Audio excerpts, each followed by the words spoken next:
Hello, and welcome to A Miraculous Cure for Witchcraft, Broadside Ballads, Witch Trials, and the Healing Possibilities of British Folk Music.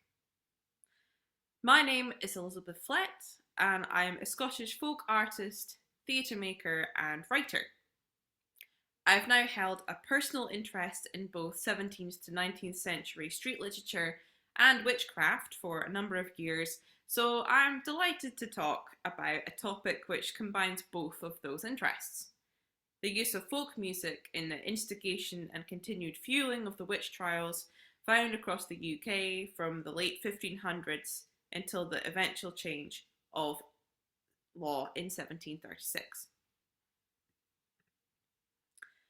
Focusing on the use of broadside ballads circulated during the 1600s, the first half of my talk will be looking at three examples of specific broadside ballads, published across the 17th century, and discussing how they show the mass hysteria being encouraged by the church and the state at the time, particularly by King James I, the self-called devil's greatest enemy.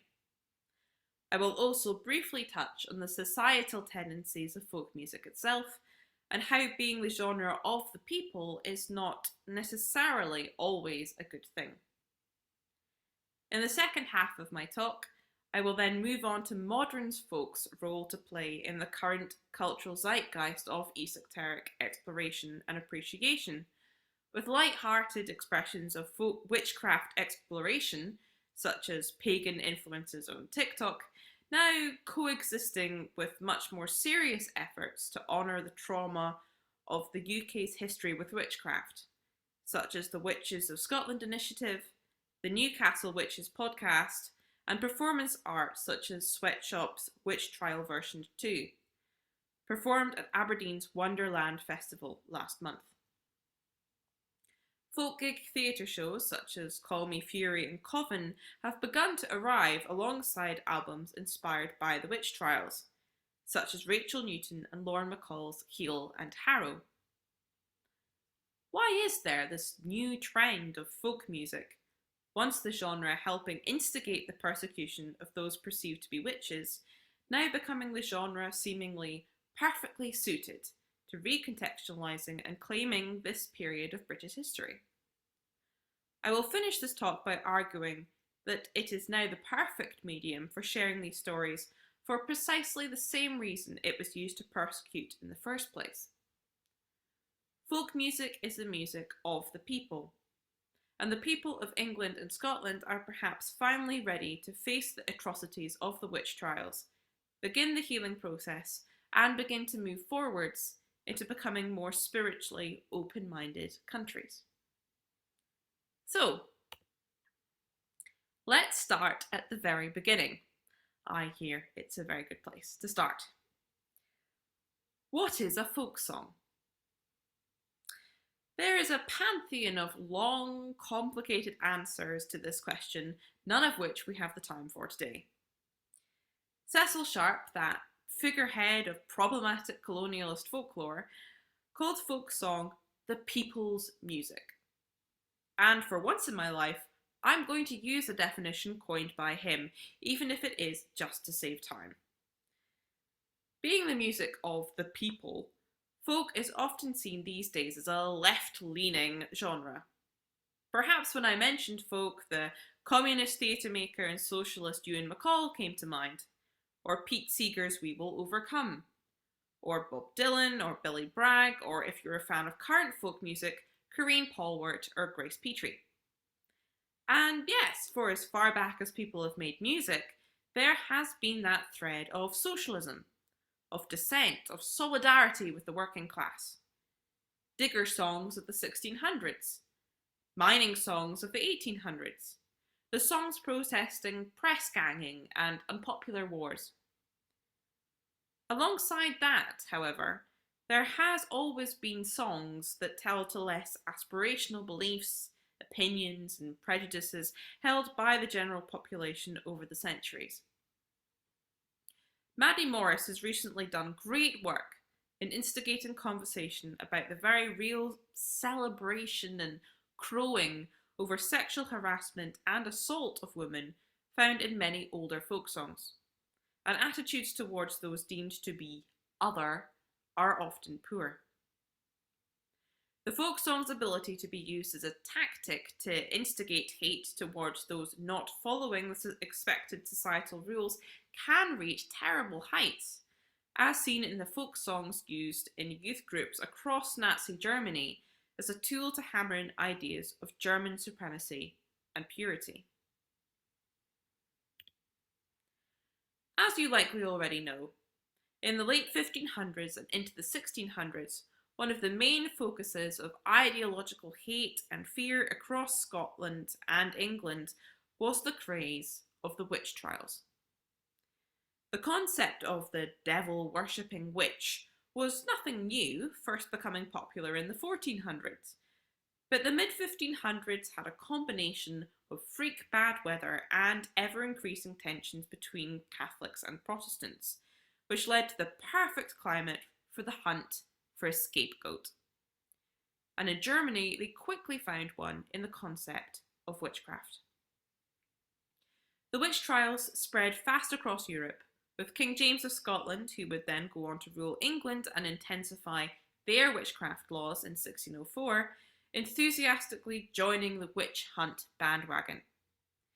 He instigated the bloody and traumatic trials in North Berwick in 1591 and encouraged a sweep of hysteria across the country in 1597, leading in no small part to the total of English people killed overall during the witch trials being at about 500, and the total of Scottish people killed throughout the witch trials being at about 2,500. The most popular form of spreading information during this time was street literature, often printed on a type of paper called a broadside. Ballads printed on these broadsides were an ephemeral yet often wildly popular collection of songs about what was happening in the here and now. Hangings, murders, supernatural happenings, satire, royal news, it was all in the broadside ballads, all attempting to pass as fact, despite the stories usually being sensationalized at best and entirely fictitious at worst. It is in this chaotic melting pot of content that we find ballads about witch trials. The details heavily edited to allow for full drama and tales of witches across the country. The first of those three examples, taken from the English Broadside Ballad archive, is The Damnable Practices of Three Lincolnshire Witches. This is a very well documented witch trial that actually happened, made famous by the fact that poor Joanne Flower loudly proclaimed that if she was offered communion bread, she would eat it safely despite it being the body of Christ, thus proving she was not in league with the devil. This would have been a really good idea if she had not then choked on the bread and really sadly died, thus cementing her in 17th century society as the witch who proved herself to be a witch. Broadside ballads in the 1600s often had woodcut illustrations, such as these three witches there. But these woodcuts were very expensive to carve. So once you'd made them, you made sure to make the use of them. Hence the slightly random farmyard scene on the second page that probably made a lot more sense in the context for which it was originally carved. The second broadside I found to show today is called Witchcraft, Discovered or Punished, or The Trials and Condemnation of Three Notorious Witches. You can see that I'm shortening these titles somewhat, but you get the picture and you can read the whole thing if you feel the need to. This song is particularly notable, one because it is published in 1682, which is relatively late into the witch trial era, as once King Charles took the throne, interest in witches began to wane. It's also noteworthy because we still know the melody of the tune used, Fortune My Foe. Fortune My Foe was an immensely popular tune for several decades, sort of like Earth, Wind and Fire September, in that it was catchy, everyone knew it, and some people were probably a little sick of it by the 30-year mark. And finally, here is the Broadside Ballad, which inspired the name of this talk: Miraculous Cure for Witchcraft, or Strange News from the Blow Bear in Holborn. Chances are the writers of this broadside knew fine well that they were concocting this out of thin air, as there's not the dating or specific details in this that can be found on broadsides based around events which actually happened. Instead, the author or authors make great effort to assure us that this did really happen throughout the song. Always suspicious. Also to the tune Fortune My Foe, under its alternative name, Aim Not Too High, A Miraculous Cure is a rip-roaring story about a young woman who falls ill and is only saved when a quick-thinking chemist recommends the use of a witch bottle, which was a popular counter-magical item at the time. Lo and behold, the witch is defeated and the girl lives. I thought it might be fun to play a clip of me performing the song, since we know the tune. No, nothing seemed at heart to be dismayed, but in short space it was certain said, and tidings brought to them that this witch was dead. As soon as this witch's life did end, the girl immediately began to mend. And they that question once inserted here, to Holborn go, the truth you'll find appear. Oh God, preserve us from such wicked fiends, protect our persons and our nearest friends from cursed witches and such fiends of hell, who joy when they in wickedness excel. The whole track is up on my SoundCloud if anyone would like to hear the whole thing.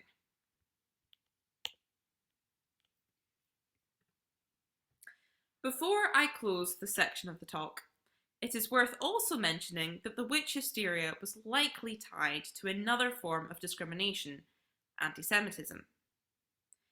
In Defense of Witches, Mona Chollet comments that, quote, "The denunciation of women had much in common with anti-Semitism. Terms such as witches' Sabbath and synagogue were used.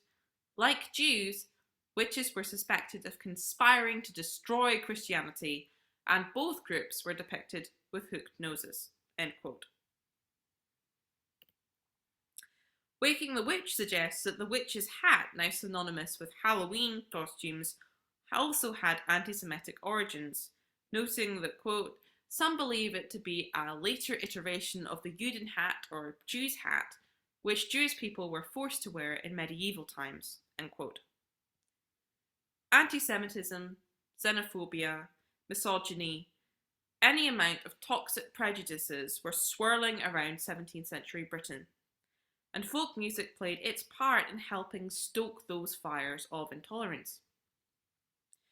In 2022, however, folk's role to play in our society's perception of witches and the witch trials looks to be entirely reversed. Let's take a look at some of those new English and Scottish projects tackling this period of history with a surprisingly folk aesthetic. Over the past 150 years or so, the witch has done another magic trick by turning from a fright into a figure of inspiration. She is now as likely to be the heroine of your favourite TV show as she is the villain. Year after year, articles keep proclaiming it is the season of the witch, as journalists try to wrap their heads around the mushrooming witch trend. So says Pam Grossman in 2019's Waking the Witch, a book all about her personal coming to terms with modern society's recent embrace of the spiritual, particularly in the US.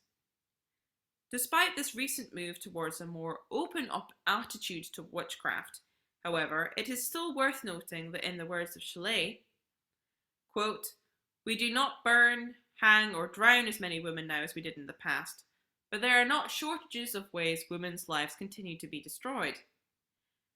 Every possible decision modern women can make or role they occupy outside of the most rigorous and regressive can be tied back to the very symptoms of witchcraft, even a general sense of self-determination."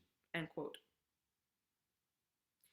We are now in a cultural climate where a new ability to freely talk and make art about the concept of witchcraft without fear of open mockery is merged with an ever-increasing awareness that the fight for the rights of anyone who is not a cisgender white man is one that is anything but one, with the fragile successes that were gained by previous generations now severely under threat.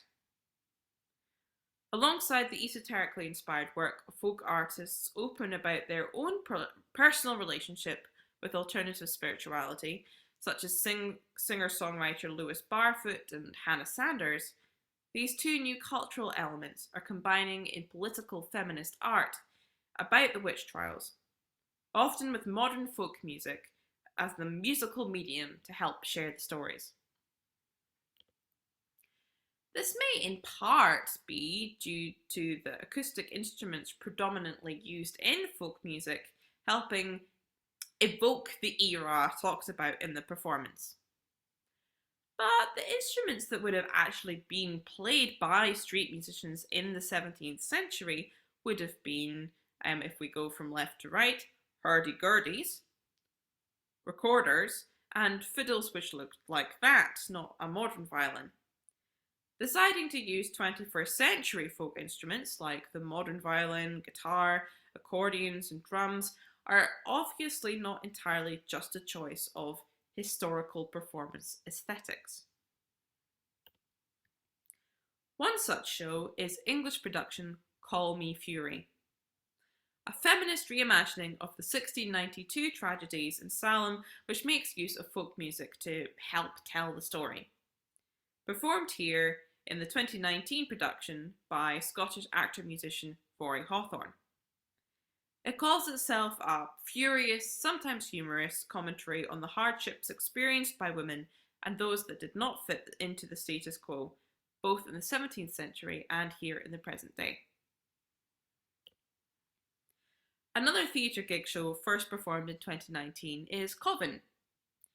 Created by Scottish musician Daisy Chute and English writer Rebecca Brewer, I myself was part of that first 2019 performance, although the project has grown greatly in size since then and continues to be currently in development. Containing both historical folk songs and new folk-inspired songs written by Chute and Brewer, Coven was created with the specific tragedies of the English witch trials in mind, with the first 2019 performance containing read out 17th century confessions of several so-called witches. The final project I'm going to talk about today is Rachel Newton and Lauren McCall's 2022 album Heal and Harrow. They explain the inspiration behind the album on the Heal and Harrow website, stating that, quote, "Each piece of music is based on specifically commissioned works by celebrated author Mary Kidd. Tales inspired by and in remembrance of real women who were persecuted and tried as witches, and characters from folkloric tales and mythology enshrined in our oral culture," end quote. Here is Rachel Newton talking a little more about why folk music felt like the right medium for this project, created to honour the victims of those Scottish witch trials. It is a genre that looks at storytelling in a very particular way and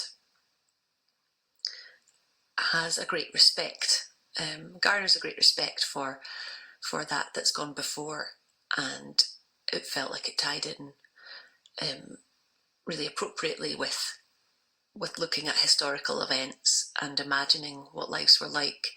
I often think that folk songs are they help to make you feel closer to people from another time, and they help to remind us that experiences are universal across time. So that definitely felt like a good medium for this project.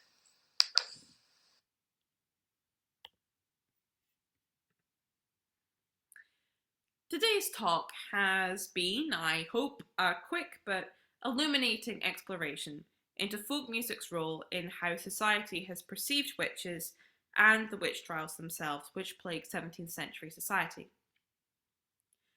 From its role in helping instigate prejudice against those perceived to be other, to its modern role in helping create work which addresses past traumas and helps us look forward into the future of what we want our society to become, folk music has undergone quite the transformation in the last 400 years, as has Britain as a whole.